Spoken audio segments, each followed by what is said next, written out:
예, 저 김성원입니다. 이 가상화폐 관련해 갖고는 제가 저기 정무위원회 국정감사 때 이 가상화폐 시장 확대에 따른 피해 예방 대책을 요구하고 또 정부의 분명한 입장을 적극적으로 안내할 필요가 있다 이렇게 얘기를 했었는데 며칠입니까? 28일 국무회의에서 우리 이낙연 총리께서 말씀하셨더라고요. 청년들이 빠른 시간에 돈을 벌고자 가상화폐에 투자에 뛰어들고 있고 또 가상화폐가 이 마약 거래나 다단계 같은 범죄에 이용되는 경우가 있었고 우리 관계 당국에 대책을 이렇게 마련을 촉구하고 했는데 좀 빨리 좀 마련을 좀 해야 될 것 같습니다. 오늘 뭐 보도 자료도 뭐 거의 비슷한 내용이시더라고요. 앞에 그 관계 부처 협의한 내용이. 우선은 뭐 우리 저 부위원장님한테 먼저 좀 간단하게 할게요. 지금 이제 금융위원회에서 사실 작년 11월 달에 이 디지털 화폐 TF 1차 회의를 개최를 할 때요. 그때 불법행위 차단 및 건전 투명한 거래를 위한 제도적 기반을 마련하겠다. 이런 결론으로 했었습니다. 네. 근데 이제 올해 9월 29일에 열린 TF 회의에서는 가상통화 거래를 제도화하는 것이 결코 아니다. 이렇게 못 봤거든요. 오늘 보도자료 나온 거랑 거의 비슷하게. 그리고 오늘 그 오전에 누굽니까? 저희 금융위원장께서 가상화폐 거래소 인가제 안 하겠다. 또 이렇게 또 말씀을 하셨어요. 자, 그러면은 이 사실상 제도권 내에서는 가상화폐를 인정하지 않는다는 그런 의미로 받아들여도 되는 거죠? 가상통화 자체 말씀드리는 거예요. 예. 그러니까 가상화폐를 인정하지 않는다고. 가상통화를 예. 통화로서의 그 자체 성격으로는 인정하지 않는다는 겁니다. 예. 가상통화를 수반한 금융거래에 대해서 어떻게 규제할 것이냐 그거를 고민하고 있습니다. 예. 네, 알겠습니다. 다음에 그러면은 우리 저희 한경수 진수리님께 제가 간단하게 질문하겠습니다. 이게 이제 오늘 그 저희 보도자료 나온 거 보면은 가상통화가 화폐나 금융상품이 아니다라고 이제 정부에서는 이제 바로 이렇게 못 박았지 않습니까? 예. 제 입장도 사실은 좀 비슷한데요.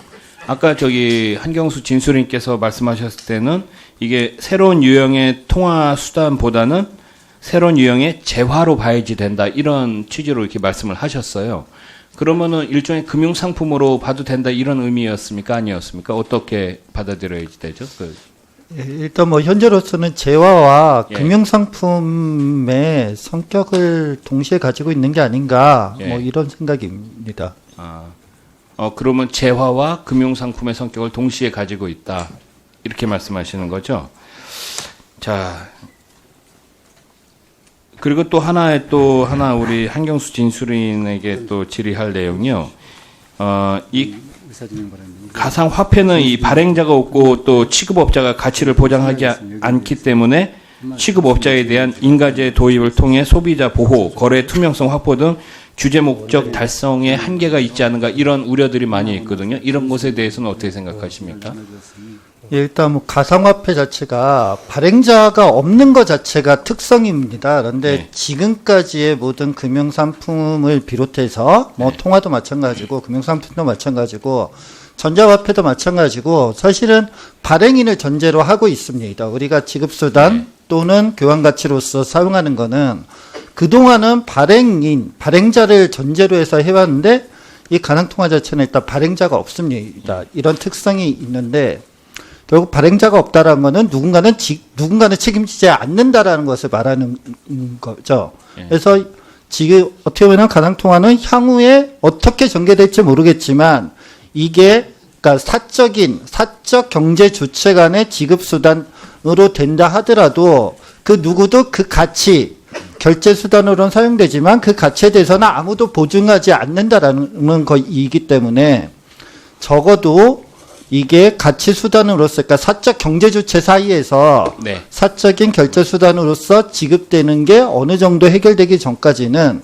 결국 이로 인해서 피해는 좀 발생할 수밖에 없는 것 같습니다. 예, 알겠습니다. 다음에 이천표 교수님께 제가 하나만 여쭤볼게요. 지금 이제 금융당국이 지금 발등에 불이 떨어진 게 사실상 이 불법 투기에 대한 규제 때문에 그렇지 않습니까? 이 가상화폐에 대해서요. 자, 이게 지금 어쨌든 간에 가상화폐 투기를 제한하기 위해서 거래소가 일일같이 변동 제한폭을 설정해가지고 지나치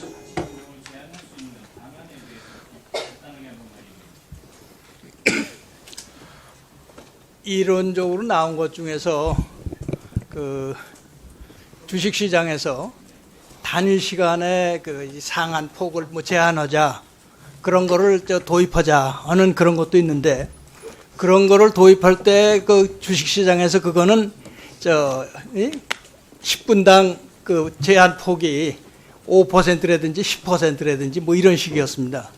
근데 오늘 뭐 아까 말씀하신 게 52% 올라갔다 내려갔다.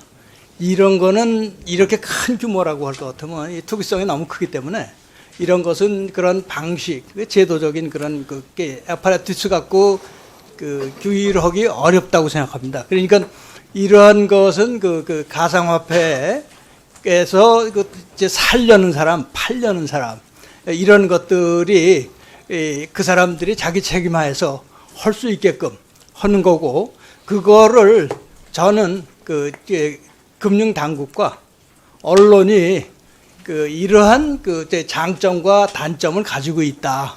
그런 여러 가지를 그 가상화폐를 이용하려는 사람들한테 많이 알리는 거 이것이 제일 중요하다고 생각합니다.